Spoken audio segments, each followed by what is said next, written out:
Film diawali dengan scene Kapten Liu Xianjian yang tengah mempersiapkan penerbangan standar dari Chongqing ke Lhasa. Pukul 3 pagi Kapten pun bersiap, pagi banget ya. Tidak lupa juga dia berpamitan dengan anaknya yang sedang tidur pulas. Dan di hari itu juga, anak dari sang kapten ini berulang tahun.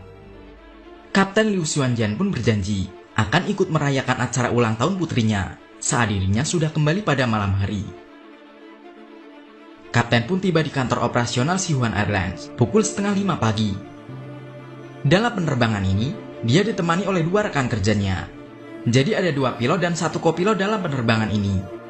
Nah, 1 pilot menerbangkan pesawat dari Chongqing ke Lhasa, dan 1 pilot lagi akan menerbangkan pesawat dari Lhasa ke Chongqing.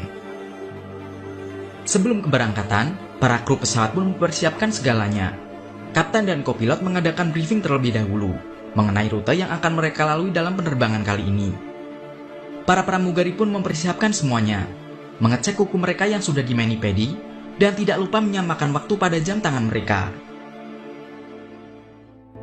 Sementara itu, di pusat meteorologi penerbangan, mendeteksi adanya pergerakan awan yang sangat kuat, datangnya dari Tibet Tenggara dan terus membesar.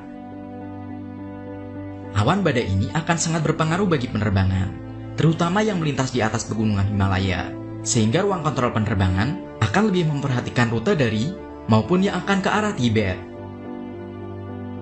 Di scene selanjutnya, kapten dan semua kru pesawat sarapan bersama dulu sebelum terbang. Sementara itu keadaan di Bandara Internasional Xinjiang Utara sudah sangat ramai oleh para penumpang. Nah, pada scene ini, kita diperlihatkan kesibukan di dalam bandara, mulai dari security check, check-in, pengecekan koper, hingga keadaan di ruang tunggu keberangkatan yang sudah sangat ramai calon penumpang. Pukul 5:05 pagi, pilot dan semua pramugari pun berjalan menuju pesawat. Setelah tiba di dalam pesawat, para pramugari pun melakukan pengecekan semua isi pesawat. Bagasi di atas tempat duduk penumpang, makanan untuk para penumpang, hingga lampu darurat pun dicek oleh para pramugari. Sebelum berangkat, bahan bakar pesawat diisi penuh terlebih dahulu. Prosedur pengecekan oleh para pilot dan kopilot juga sangat detail dilakukan, seperti roda pendaratan, radar cuaca, wiper, dan lain sebagainya. Nah, kopilot pun keluar dari pesawat dan mengecek keadaan pesawat di luar. Para penumpang satu persatu mulai memasuki pesawat. Koper para penumpang pun mulai dipindah masuk ke bagasi barang di bagian belakang pesawat. Pesawat ini membawa 119 penumpang dan 9 kru pesawat. Para pramugari menjelaskan prosedur keselamatan kepada para penumpang. Pintu pesawat pun ditutup. Selanjutnya, pilot meminta landasan kepada Biro Kontrol Lalu Lintas Udara. Dari ruang menara kendali Bandara Chongqing pun mengkonfirmasi bahwa pesawat Xinhua 3U8633 aman untuk mundur ke landasan pacu. Pukul 6:18 pagi, kopilot mulai menyalakan kedua mesin pesawat, dan pesawat mulai memasuki landasan pacu dengan keadaan sekitar yang masih gelap. Pukul 6:26 pagi, tuas pesawat pun mulai didorong oleh pilot, dan pesawat pun mulai melaju, lepas landas meninggalkan Bandara Internasional Chongqing. Semua berjalan dengan sangat lancar, sampai di atas diperlihatkan. Di sini sinar mentari yang hangat mulai muncul menyinari para penumpang. Nah, Biro Kontrol Lalu Lintas Perjalanan selalu terhubung dan mengontrol jalur lalu lintas pesawat. Setelah itu, komunikasi pesawat dialihkan ke menara penerbangan Chengdu. Di ketinggian 7.200 meter dengan kecepatan 859 km per jam, pesawat diminta naik ke ketinggian 9.200 meter.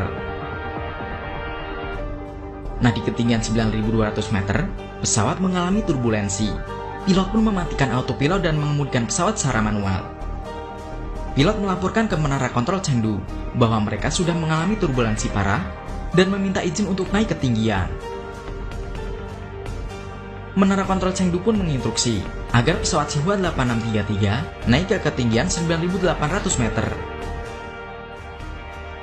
Sementara itu, di pusat meteorologi penerbangan, mendeteksi badai awan yang sangat kuat mulai terbentuk.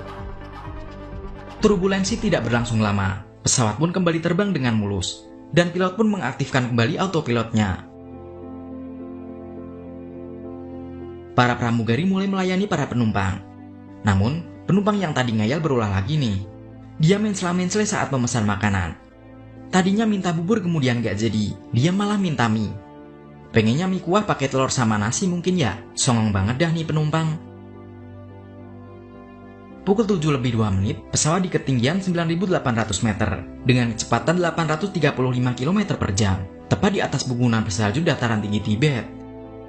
Di scene selanjutnya, pilot yang sebelumnya tidak terlalu akrab dengan kopilot, mereka mulai ngobrol tuh. Pilot memberikan wejangan dan sharing pengalaman bagi kopilot yang lebih muda. Jadi ceritanya gini nih.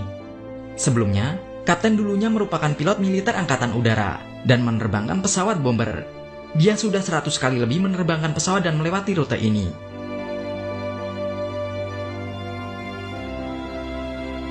Pukul 7:07 pagi, di ketinggian 9.800 meter dengan kecepatan 840 km per jam, tiba-tiba kaca depan pesawat mengalami keretakan.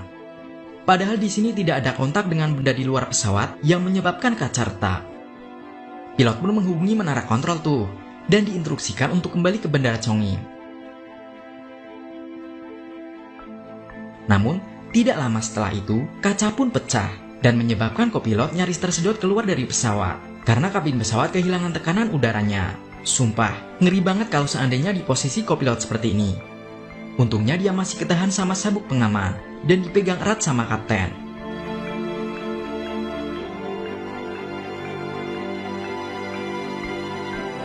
Para kru mulai menyadari ada yang tidak beres dengan pesawat.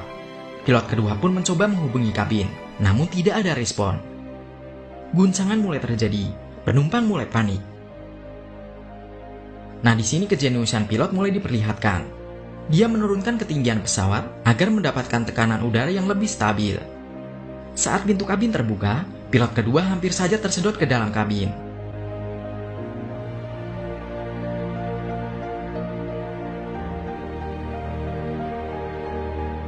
Ruang kontrol biro penerbangan terus menghubungi pesawat Zhihua 8633, namun tidak ada respon dari para pilot. Ya iyalah ya, mereka gak bakalan sempet ngangkat radio. Pesawat terus menukik dengan kecepatan 850 km per jam dan turun 3000 meter per menit. Pesawat yang terus menukik hampir saja menabrak pegunungan. Hingga saat yang tepat, pilot mulai menaikkan pesawat kembali. Alhasil selama dah tuh kopilot masuk lagi ke dalam kabin.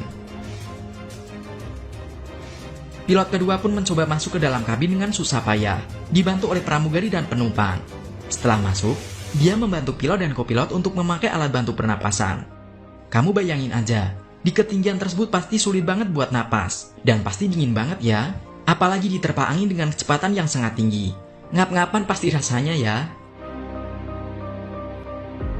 Angkatan udara pun sampai mencoba menghubungi pesawat Zhihua 8633, namun tidak ada respon.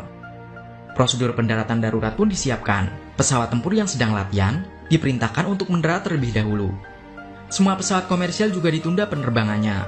Pesawat yang juga mengudara di sekitar pesawat Zhihua 8633 juga diperintah untuk mencoba menghubungi. Hasilnya sama saja tidak ada jawaban.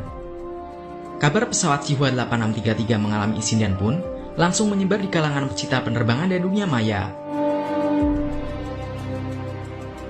Di ketinggian 7.204 meter, 180 km jarak ke Chengdu, pesawat mulai berputar-putar. Nah, di depan pesawat, terlihat gumpalan awan badai berwarna hitam dengan petir yang menyambar-nyambar. Di sini nih, kecerdikan pilot sangat diperlihatkan. Karena jarak lebih dekat ke Chengdu, maka pilot memutuskan untuk mendarat darurat di Bandara Chengdu. Pesawat berputar untuk menunggu jalan terbuka di tengah badai mengerikan. Sementara itu, di kursi penumpang terdapat salah satu penumpang yang memprovokasi. Pasti biasa jadi ketua tawuran nih. Penumpang lain pun ikut panik dan terjadi keributan di sini. Namun para kru pun bisa menenangkan penumpang yang panik. Pesawat mulai masuk ke dalam badai. Ajaibnya, badai ini membelah, seperti membuka jalan bagi pesawat ini. Di sini, semua tergantung pada pilot dan Tuhan. Pesawat seperti terbang di tengah blender yang sedang berputar kencang. Terjadi turbulensi yang sangat kuat, hingga koper di bagasi atas penumpang pun jatuh mengenai para penumpang.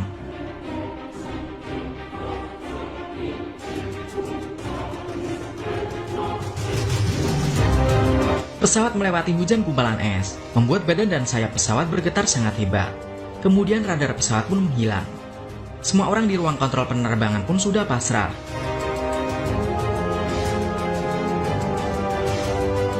Namun, keajaiban terjadi. Pilot tancap gas dan dapat membawa pesawat keluar dari badai yang sangat mengerikan.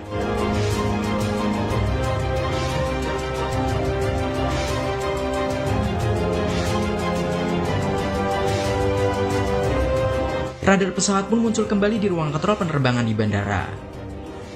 Namun, di depan pesawat terlihat puncak gunung yang menghalangi pesawat. Pesawat hampir menabrak puncak gunung tersebut. Namun pilot kembali dapat mengendalikan pesawat dan meluncur tipis di atas puncak gunung yang menghadang, melewati para pendaki di puncak Himalaya. Namun tidak sampai di situ, pesawat akan mendarat darurat di Bandara Chengdu. Karena kelebihan berat dari bahan bakar, maka laju pesawat sangat cepat dan sangat berbahaya untuk mendarat. Semua pun bersiap di bandara, para medis, pemadam kebakaran, dan yang lainnya. Pesawat sudah terlihat kejauhan dari menara kontrol bandara. Para wartawan pun sudah berkumpul di sini. Namun, di sini kecepatan pesawat melebihi 40 km per jam di atas normal.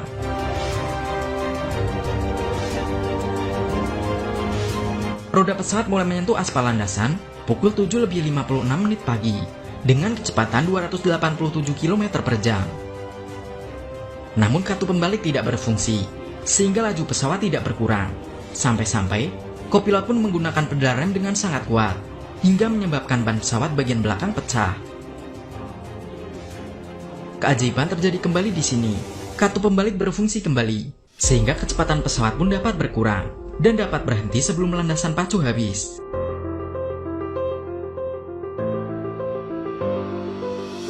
Para penumpang pun lega dan tidak percaya mereka bisa selamat. Di pusat kontrol pun, semua orang bersyukur pesawat 8633 dapat mendarat dengan selamat. Scene selanjutnya, kapten mewakili para kru meminta maaf kepada para penumpang bahwa pesawat tidak berhasil mengantarkan mereka sampai ke Lhasa dan berterima kasih sudah terbang bersama pesawat Shihua 8633. Para penumpang pun mengapresiasi sang kapten. Nah, di sini nih bikin Mimin haru banget deh.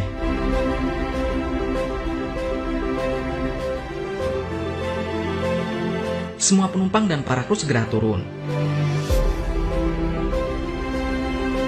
Di kokpit, kapten berterima kasih kepada rekannya sudah bekerja sama sangat baik bersamanya.